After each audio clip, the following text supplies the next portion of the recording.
back and forth.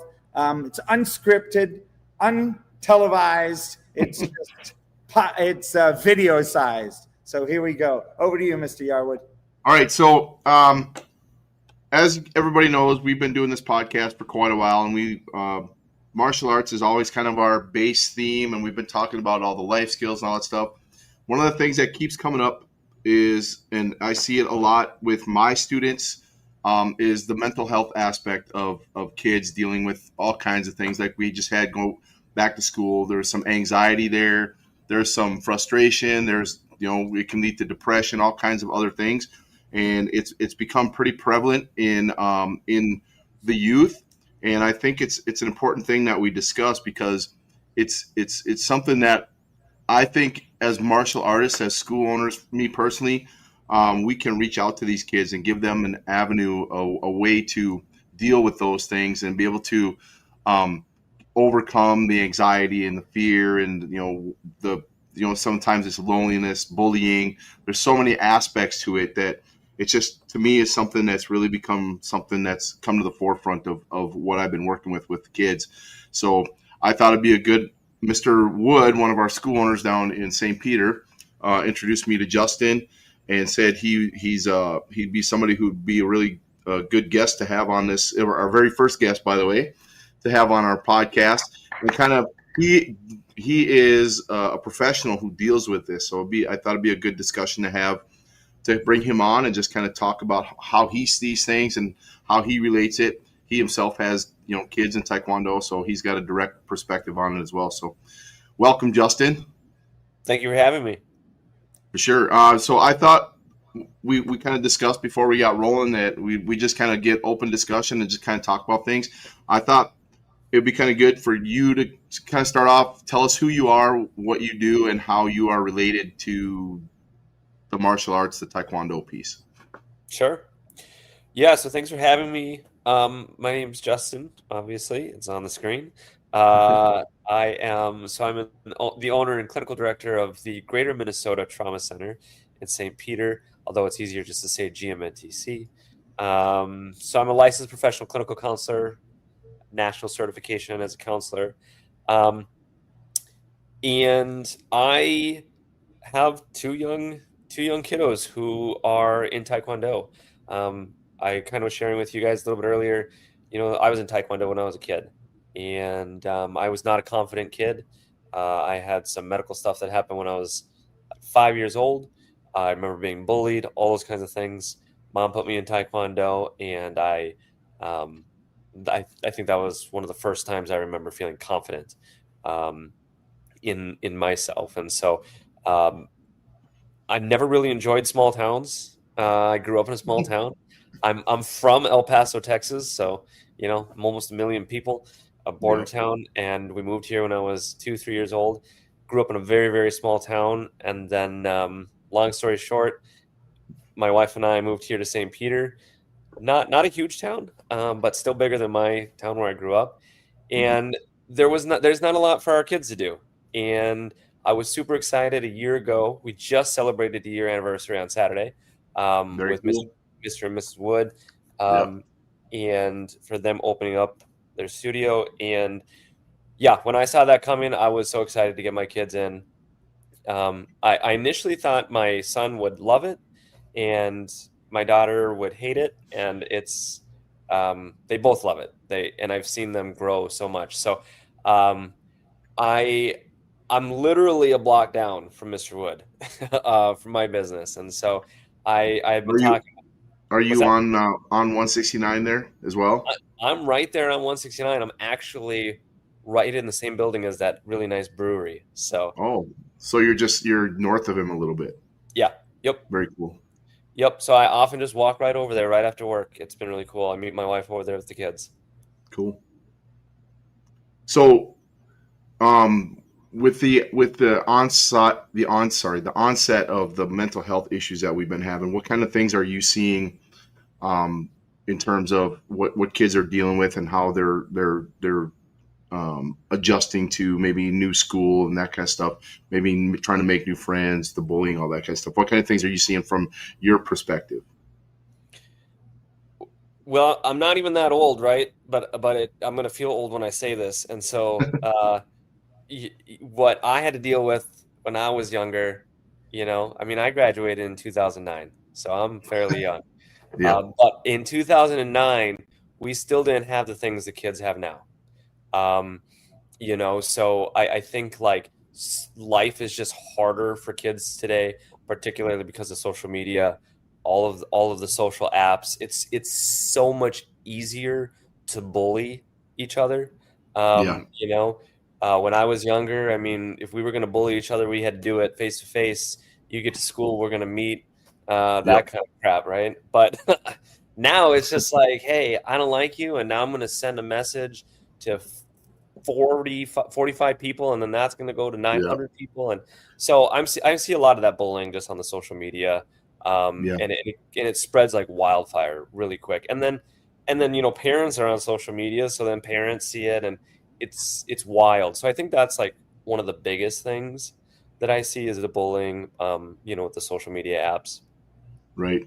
We it's become quite challenging just because the fact. I mean, it can even be just an anonymous post about some kid.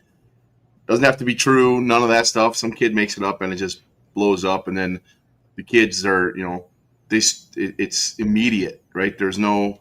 It's not like back in the day, like when I grew up. Even I'm way way back, and that was the same thing. It was face to face. It was like you dealt with it. Maybe somebody wrote something stupid on a note that somebody found, but there was never any of this, immediate stuff. So it took a while for some of that stuff to travel. But I I remember, there was certain kids who were the bullies, and the rest of the people, either we dealt with them or we didn't. Now it's like any kid can be a bully at any time immediately, right? And it just turns into this huge, huge thing. And that once it starts, it's hard, Yep. and then it just turns into more and more and more. And then the kids get affected, directly. You can see their schoolwork suffers, their social life suffers, their desire to want to do anything suffers. They become isolated, and when that happens, I mean, that can lead to really bad things, right? There's uh, some stats out there that of the suicide rate stats of kids in that age group are staggering, and they're Yep. going up, and it's because of the fact that it's just some kid can say something and walk away and never even see the kid again, may not even know the kid for that fact, right? And it Right. causes all kinds of turmoil for them. How do you see martial arts training being a positive for not just your kids but kids in general? Yeah, I mean, I think on many different levels, one is just um, they're getting to go somewhere, with and just connect with people, right? I mean, Yep.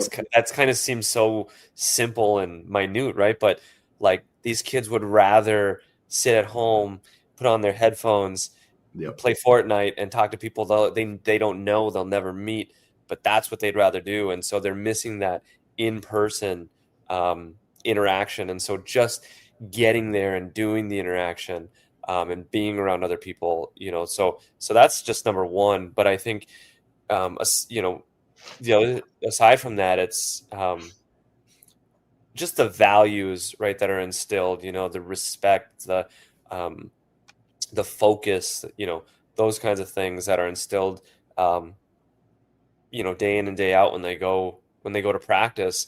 And for young kids like my kids, being 6 and 7, some of those words are hard to understand, right? Yep. What the heck is respect? Like they Yep. know it, but they don't know the word, right? And so what's really cool is they get to learn it. I'm a big believer in modeling. I Hmm. don't care what theory of mental health or how smart you are, or all the crap.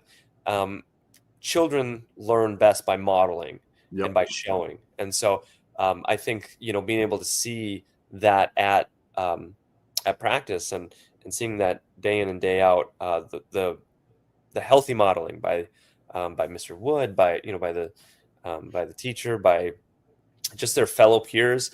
It's one thing. The other thing is, I tell people, even adults, to go be part of these groups, because it's one thing like when your dad tells you something, or for adults when your partner points something out, right? But Yep. but when your peers tell you, it's totally different. And my Yeah. parents laugh at this all the time because they say, yeah, you've been telling Johnny this for like years, and then Johnny goes to Mr. Yarwood's school, and his friends tell him the same thing, right? And you just see Johnny's mind go, Yep. nobody's ever told me that before. Man, I get it. You're like, I said that's what they need. They yep. need it from their peers because it's received differently. Yep. So I just think there's just so much power on so many levels. Yeah. Well, Our remember, little dragons. Oh, go ahead, sir. well, I was just going to say, remember, 85 to 95% of our communication is nonverbal. Mm. And when you're in video games, you're missing a ton. 100%. And putting it on the mats, putting it into that aspect. The other thing that's there is that being in another person's world. A lot of times when you have that parent or you have that family member, brother or sister, they come with all the stigma of the entire lifetime that they've been together. So when I say blue, my sister, who's known me for, 50 plus years, when she hears me say blue, she's automatically thinking of the times that I've said blue my entire life. And Sure. she has a filter system of every time I've said blue that word goes through, and she's not listening to me say blue right now. She's listening to 50 years of the word blue impacting that word.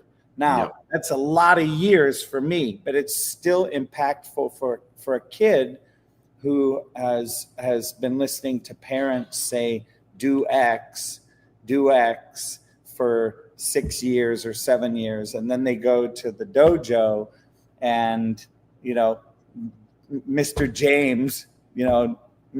Yarwood's son comes up and says blue, and they go, oh my God, that's a color I love. Wow, where has it been my whole life? Yep. And you're sitting over there going, I've been saying blue for 7 years. Yep. So And it's cool to see the shift in their mind, right? I mean, for some parents, they get really frustrated. Like, oh, I've been saying this. But, Yep. my job with them is like, chill out. So what?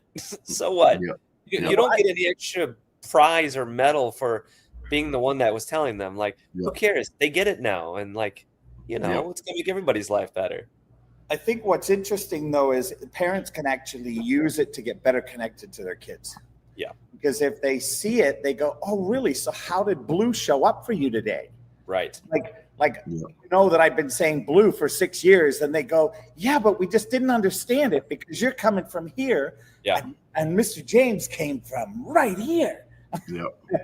And all of a sudden, there's a new possibility of communication that becomes available for the parents to be able to say something or communicate something in a fashion or in a mannerism or in a way, a tone.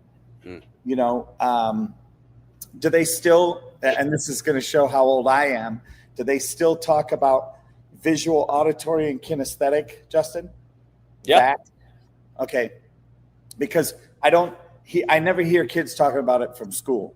Like I first heard about it in elementary school. We went around the room and figured out what everybody was throughout the course of a year. And for me, in person, that's another thing that happens. That video, that visual, auditory, and then the kinesthetic thing. That's what you get on the mats. Yeah. Right. You get that piece. You get that experience of touching, sparring and learning how to spar and the intentionality of it versus fighting, versus bullying, versus all those different things. So. And it's interesting that you bring that up, that the auditory, visual, kinesthetic, because there's some statistics out there, something like 15 to 20, and I think that that's actually really low. But there's like 15 to 20% of all children in the United States struggle with some sort of verbal comprehension disorder, right? So when words come at their brain, it's really difficult. And I hate to break it to you, fellas, that actually runs in the male gene line. So fact, don't hate on me, just a messenger.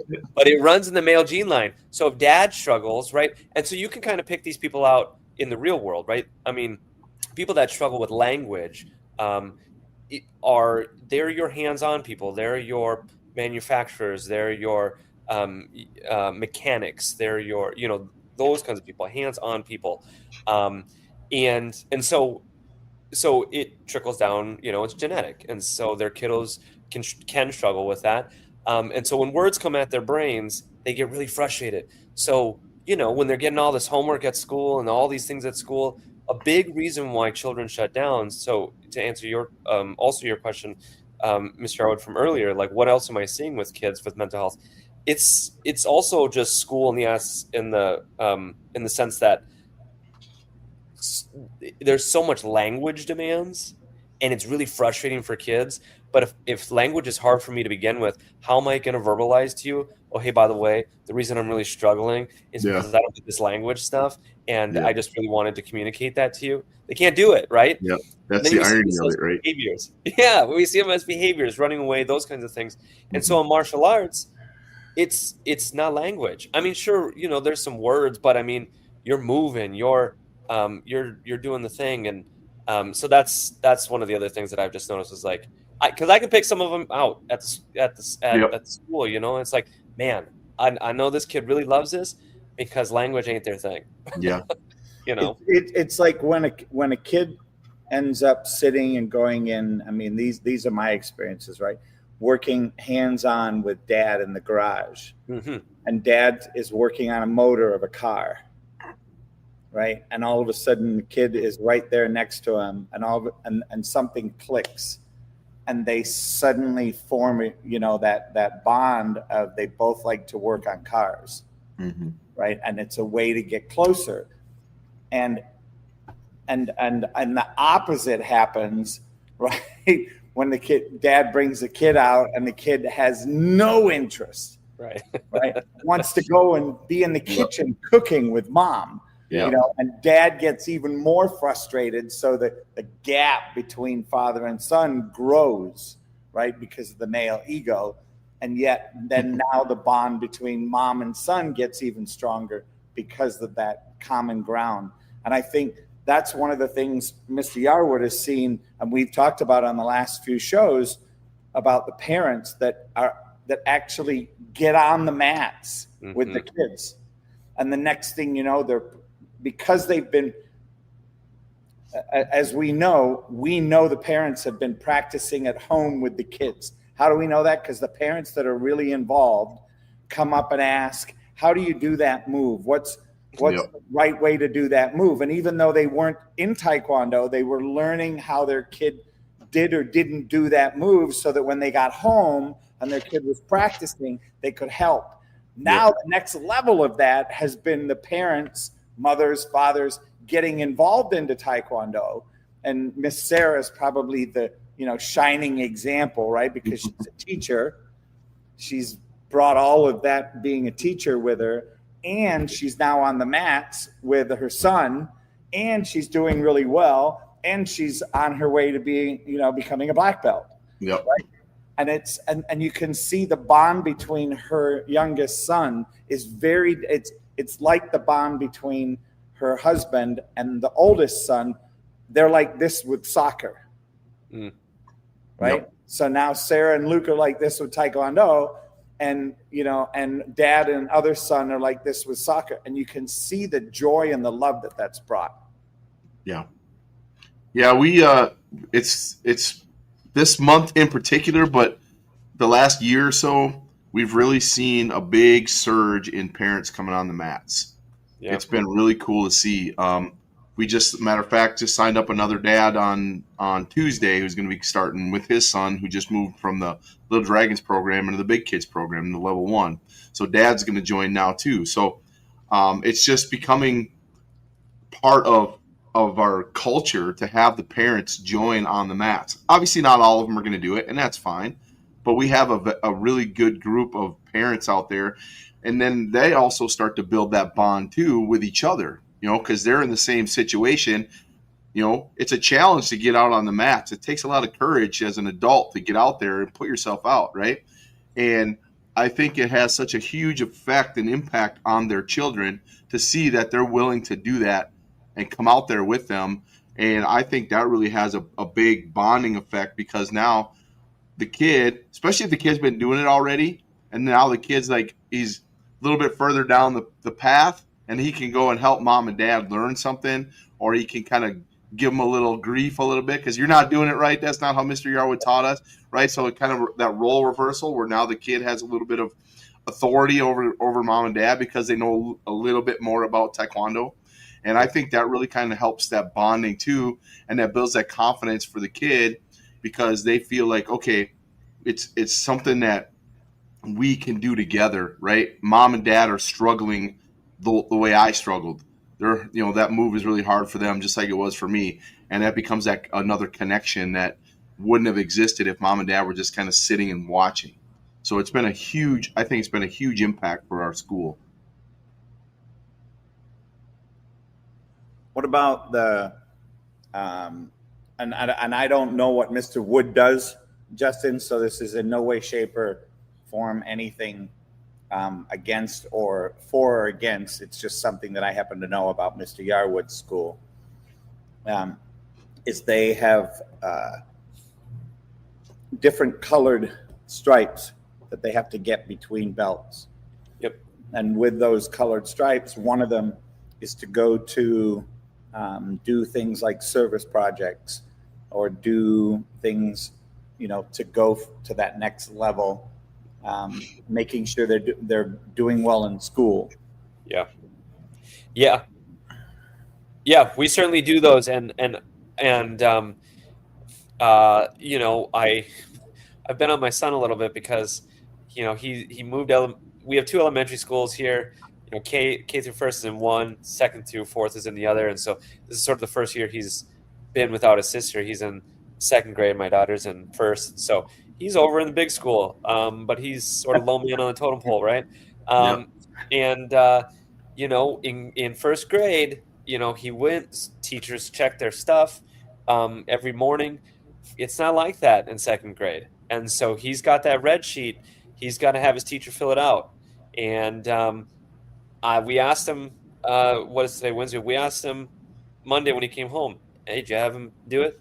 Oh, I forgot. Okay, cool. Yesterday, hey, did you have him do it? No. My daughter comes home. I did. Cool. we go to class. My daughter gets her red stripe. And my son's back there like, oh, man, that sucks. Like, look, bro, I don't know what to tell you. Like, you got to, step up your game, son. We've added a little bit of responsibility to you. He said he turned it in today. I didn't see it in his backpack no more. So I think he gave it to the teacher. He said, I haven't filled it up. But what's really cool about that, guys, is the blue stripe. So for Mr. Wood, the blue stripe is, you earn that.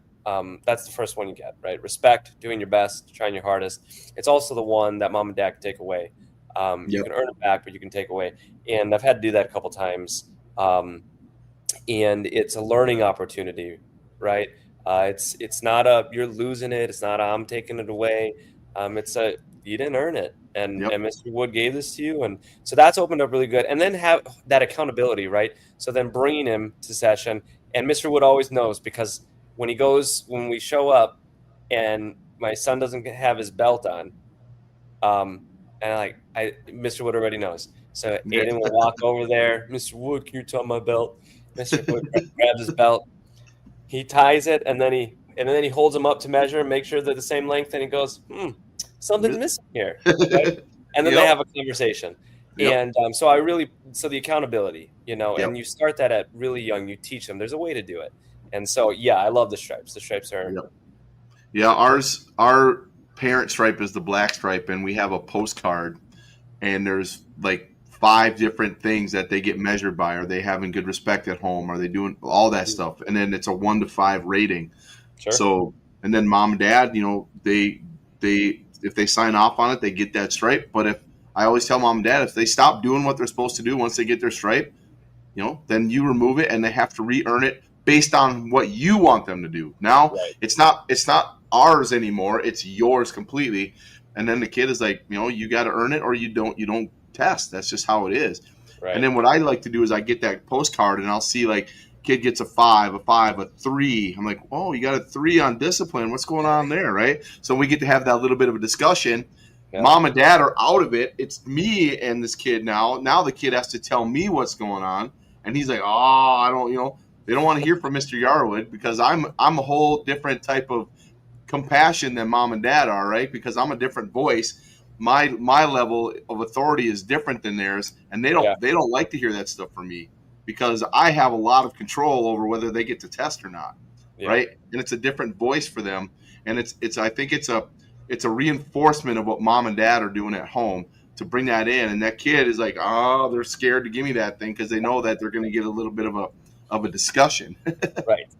Right. So it's really nice to have that team aspect to them, to know those kids know that they're being held accountable, and that's such a huge thing for them because then they realize, okay, people are watching me. I don't get to just be a goof off. I have things that I need to do in order to make sure that all these things get taken care of. And when they have that, having that structure and those parameters, I think really helps get them down the path the right way. They're not going to be veering off in different directions because they know where the edges are. Yep, I agree. And it's very interesting because one of the things that's there present for me is that thing called common sense. It's not taught anywhere. I don't. Oh, can you explain? I don't know. I don't get it. And I believe that the common sense can be taught, and it's not easy. It is something where you have to have accountability, you have to have respect, you have to have integrity, you have to have discipline, you have to have all of the skills, quote unquote, that are part of the skills of Taekwondo. You have to have those as the foundation, as the boundary, as the as the guardrail, bringing up children, because as they bump in, they develop the social skills to know, hey, I can't say this. Yep. Because if I say this, I have to do burpees because it means this when I say it. Yep. And I've never been held accountable for saying that. My favorite one is I can't. Yep. You don't say I can't in the dojo. Anywhere. Yeah. That's one of our rules. That word is banned completely from their vocabulary because it's such a tiny word, but it's so powerful, right? It is. And anytime you hear a kid, we call it the C word, right? You can't get our kids to say that word because no, they got to do push-ups or whatever. They understand the meaning of it, right? That's how we teach it. Is like when you say that, you might as well say I quit. And they're like, I say, do you want to quit? And they're like, no. Then that's not a word we're allowed to say. So we change how they're thinking about things, right? How their mind is working through how they're talking about what they're doing and how they're thinking about themselves, right? That mental aspect of it is like, okay, we got them actually actively thinking about, okay, is this something that's good for me or not? And when they start to think that way, that's where the common sense starts to come into play because now they understand, okay, this is something that's not good for me, so I probably shouldn't do it or shouldn't say it. And then it's at first it's active, right? They're thinking about it, and eventually it starts to become, it just happens. And that's where it's really powerful to talk to them that way. And I even think just on, flipping it a little bit and changing it up a little bit, I think as much as we talk about accountability for the students and the kids, man, there's a lot of accountability for the parents. Yep. Yep. I mean, it starts with the parents, right? I mean, kids don't know what they don't know. They don't have the years that we do. Yep. So that's where it starts. And they have photographic memories, though. They're like little computers. They seem to remember certain things, but not others. I know. Yep. I have not taken a class on how to figure that one out yet. But, I can give you an insight into that from years of coaching. It's very simple. Do what I say, and I'm going to do what I say too. Because if I don't, you ain't going to do it, and that's the answer. Exactly. And I love that piece of it too. And I think that goes that, when talking about the mental health piece, we really like to focus on the kiddos so much. And, just put my kid in therapy, and, Johnny just has to go every week and just fix it. Fix whatever is going on with him. Yep. Right. But this is the same. These are the parents, that aren't coming. They drop them off. They don't show up, those kind of things. And that's not a judgment on any parent. Life is hard. Yep. Being a parent's hard. I mean, so Justin, you're being nice. I am being nice. You are, because I'll tell you, I'm not nice. And when I coach a family, and I look they say, oh, it's my son, this problem. I'm the one that goes, really? So your kid has a problem keeping his room clean. Your daughter doesn't, but your son does. Let's find out what's going on. Yep. Come to find out that the mom is a neat freak in the house, but in her 3-year-old Honda, when they go to the grocery store, they can't put groceries in the trunk because the trunk is filled with so much crap. And I looked at the mom and I said, you got to be kidding me. And she turned beet red. And I said, so I'm a straight shooter, and I told you I'd be a straight shooter as a coach. You asked me to come in and work with your son, and I told you it's going to have to be a family thing until I figure out what's missing. Yep. I'm telling you right now, if that trunk stays that way, your son's room is never going to have a chance. Yep. And he was 17 years old. And then he's going to a chiropractor. And I'm like, what are you going to a chiropractor for? Well, because I don't sleep well. I said, why don't you sleep well? Where do you sleep? Well, I sleep on the couch in the family room. Because my room's so dirty. Because I can't sleep on my bed. But I have a special bed that my parents bought me, and I have a special pillow. And I'm like, does anybody see that? I mean, I looked at the son and I said, do you see you're sleeping on a couch, which is where you're sitting? Yep. And you're wondering why your neck is bad. Yeah. You can apply that to phones and iPads too, right?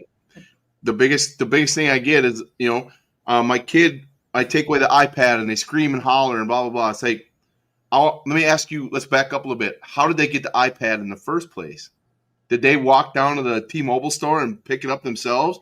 Or did you hand it to them to babysit them? Yep. Right? Because it's not the kid's fault that they have that iPad. It's your fault. You gave it to them. Right. And taking away from it's going to suck because they're now addicted to it. But the only way that you're going to get that change is to do it. That's it. You're the one in control of that. That kid needs to learn a different way, a different outlet, whatever.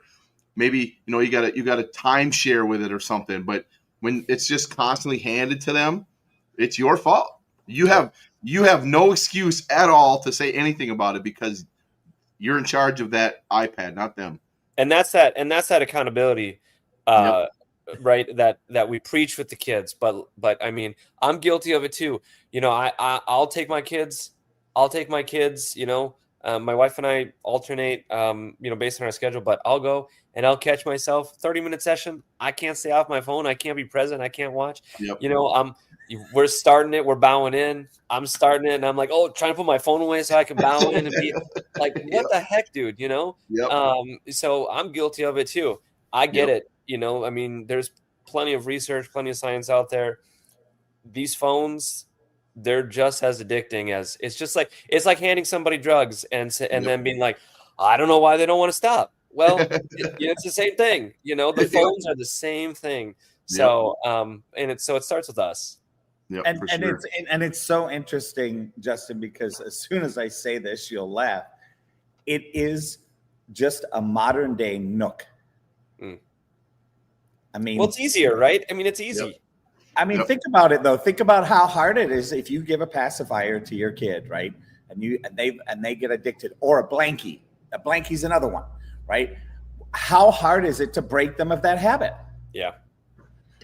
And now we give them something that can talk to them, that Yep. requires buttons and pushing. It's got flashy lights. It's got beautiful color pictures. Yep.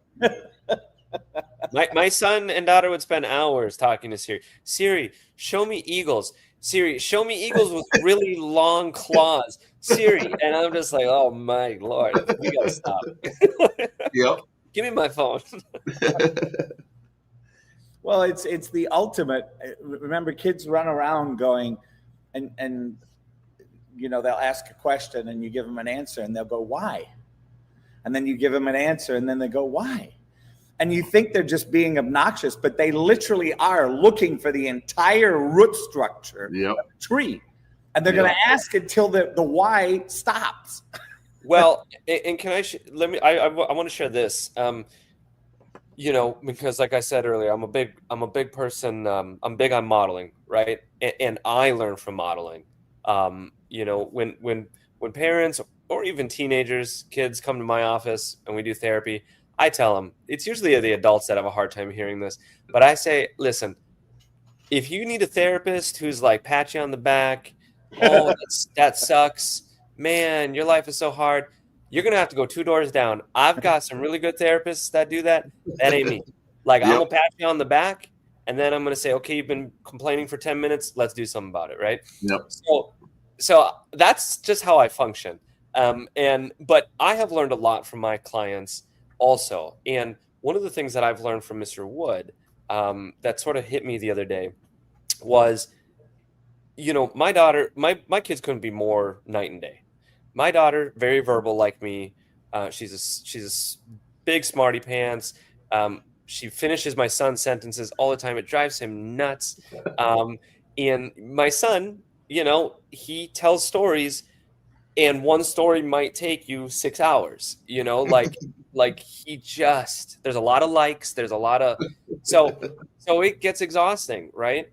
And so then I go, you know, and I work all day and I listen to people's problems, all the things. I'm running a business, and I get home and I've caught myself, right? Like Aiden, dude, chill. I don't, you know, and then we go to karate, and we're all done, and my kids all the time, favorite thing to do, tell Mr. Wood all kinds of stories at the end. And I watch Mr. Wood, right? I know the thoughts he's got, but he never says them. He's so patient. He's smiling at Aiden, right? Giving him the nod. Aiden's, you know, maybe in like chapter 3 of 12. But I watch him, right? And then I watch, like, when my son is done telling the story, or even my daughter, and how happy they are, how excited they are, right? Because somebody just listened to me. 9 times out of 10, Mr. Wood has no idea what the hell they just said, or what they were talking about. But he was there, he was present, he was on their level. He wasn't like, come on, we gotta go, you know. And so I watch that myself as a parent, and I go, damn, I really need to work on that. I need more of that. Like, I need to channel my inner Mr. Wood. And so I would just say, like, I really like when parents are there and they see those kinds of things. So I think we learn more, maybe even more than the kids do. Yeah, I say it all the time. I train the parents just as much as I train the kids, right? It's teaching them to do the things I do with their students, right? With their kids. I only get to see them a couple times a week. They're with them the rest of the time, right? I said, like, I get them, like, with the little dragons. We do ninja practice, right? I can get 16 little dragons to stand still for an entire minute, not say anything and not move, right? And the parents look at me like, how the hell did you do that? I said, because I told them to. And they're like, what? I said, yeah, I told them to. That's it. You make them do it. If they start moving, stand them back again. You don't allow them to control it. You control it, right? And they're like, that's like magic. I say, it's not magic. I just told them what to do, right? It's about connecting with them and having this is my expectation, and this is what you're going to follow, and that's just the way it is. course, you're going to have little things along the way, but if you allow that to just continue, that's when you lose the control, right? Yep. So just telling the parents, you're in control. You're the one that's in charge. That's your child. You tell them what you want. They don't get to dictate it. They may not like it, right? But that's tough nuggets. That's how they learn. There's some disappointment along the way. There's understanding of, I don't always get to do the things I want to do. Sometimes I got to do what my sister wants to do. That's life. Yep. Right? So just having the parents understand that if you're consistent and you're in control and you're the authority figure, those kids are going to follow you because that's what they want. They're craving understanding the parameters of their life. And if they just go crazy all over the place, they're never going to understand how to control those emotions, how to deal with all that stuff. Because if you're always letting them just do whatever they want, they're not going to understand when they get older why they can't do stuff. Because at some point, somebody's going to crack the whip on them, and they're going to have to learn the hard way. Well, and I'm getting to see like a whole other side of it because, so I'm in like my final like year and a half of my PhD in clinical psych program. And part of that requires me to do some field experience, right? Outside of my business. I tried to do it, but the powers that be don't let me. What was that 3-letter word beginning with T? What? What was that 3-letter word beginning with? He doesn't like the word try. Try?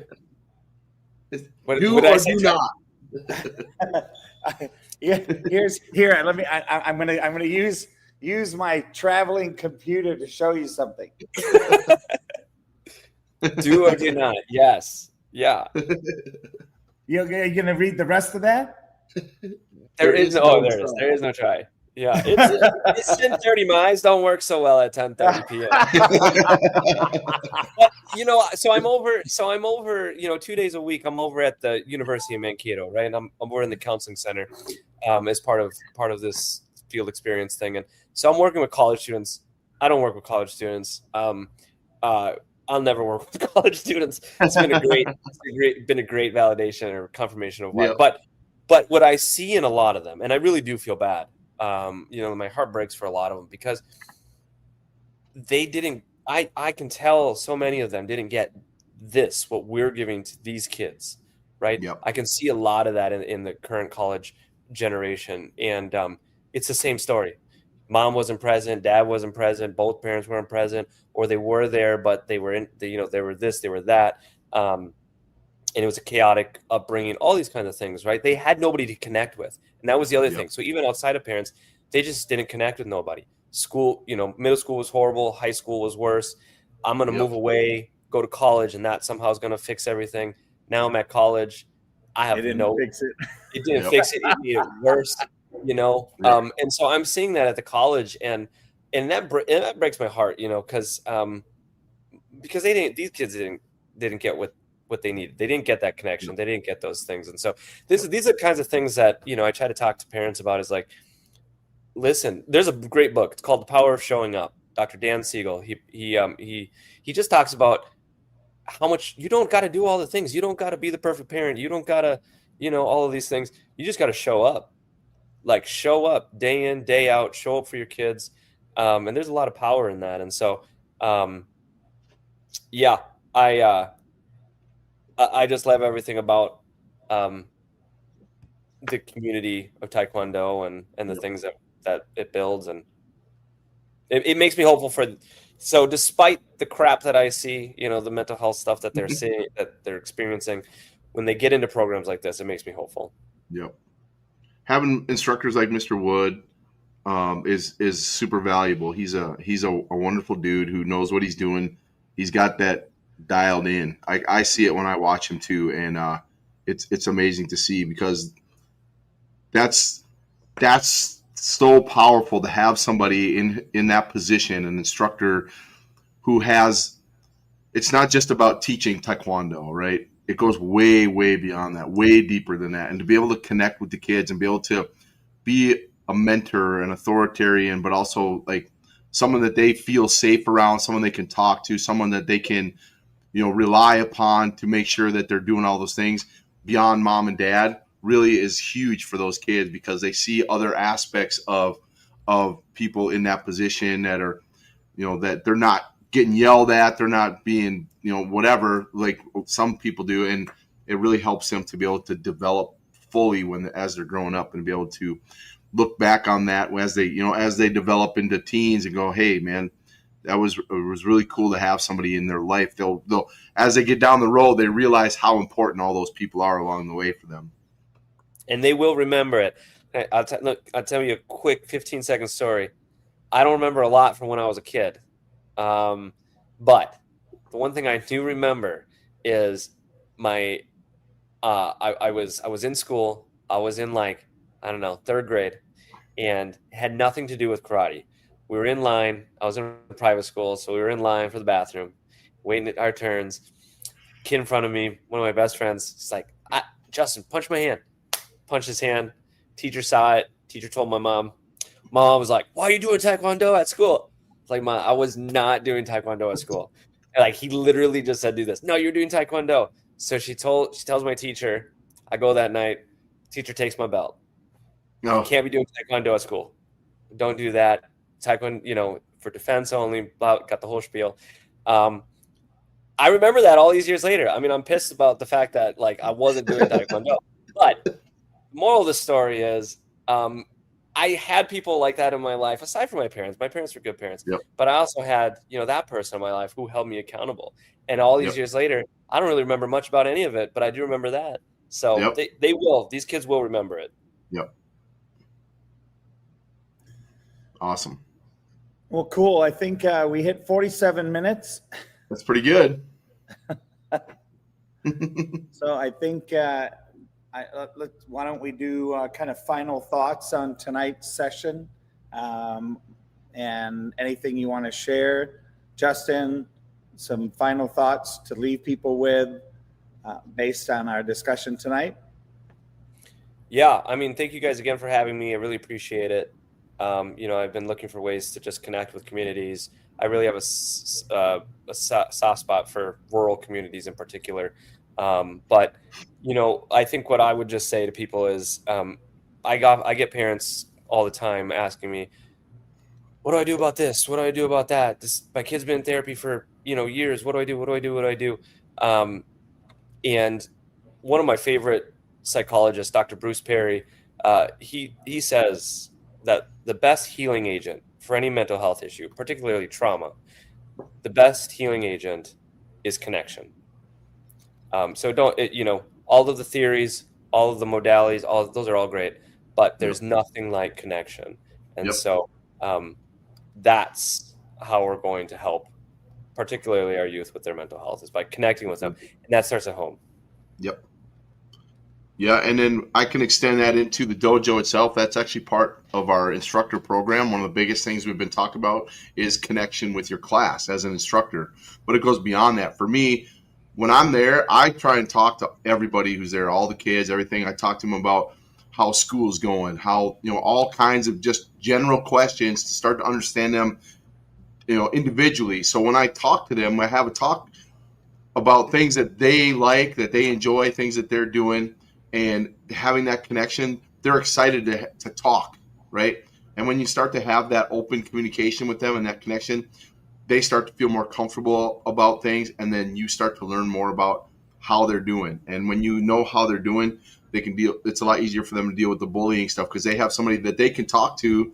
Say, hey, Mr. Yarwood, I've been bullied in school. This is happening. This is happening. They're going to open up, and then you can help them. And I think it really kind of sets the stage for them to be able to have more ability and confidence to handle those situations when they're out in the real world.